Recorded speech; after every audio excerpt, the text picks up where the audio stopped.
6వ తారీఖు సెప్టెంబర్ నెల 2024వ సంవత్సరం. ఈరోజు దేవుని వాగ్దానము. కీర్తనలు 18వ అధ్యాయము 2వ వచనము. యెహోవా నా శైలము, నా కోట, నన్ను రక్షించువాడు, నా కేడెము, నా రక్షణ శృంగము, నా ఉన్నత దుర్గము, నా దేవుడు నేను ఆశ్రయించి ఉన్న నా దుర్గము. సహోదరి సహోదరులారా, ప్రభువే మనకు ఆధారమై ఉన్నాడు. మనకు ఎటువంటి ఆపద కలిగినా, ఎటువంటి కష్టం వచ్చినా ప్రభువుని ఆశ్రయించే వారముగా ఉండాలి. ప్రభు దగ్గరే మనకు రక్షణ దొరుకుతుంది.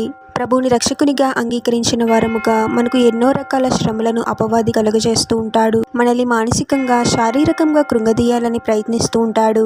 ఎన్నో అపాయకర పరిస్థితులను సృష్టిస్తూ మనకు ప్రాణహాని కలిగించాలని చూస్తూ ఉంటాడు. ఎవరైతే ప్రభువుని ఆశ్రయిస్తారో వారు అన్ని రకాల శ్రమల నుండి, ఇబ్బందుల నుండి, అపవాది శక్తుల నుండి రక్షించబడతారు. ప్రభువే అన్ని రకాల కీడుల నుండి రక్షించి భద్రపరుస్తాడు. ప్రార్థన.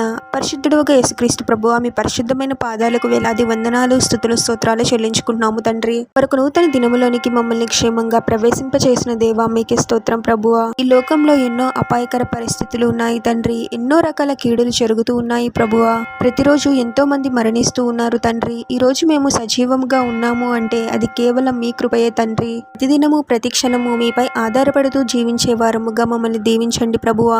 ఎటువంటి పరిస్థితుల్లోనైనా ముందు మిమ్మల్ని ఆశ్రయించే వారముగా మేము ఉండాలి ప్రభువా. మిమ్మల్ని ఆశ్రయించే వారిని విడిచిపెట్టే దేవుడవు కాదు ప్రభువా. ఈ లోకమంతా ఎన్నో అపవాది శక్తులతో, క్రియలతో నిండి ఉంది ప్రభువా.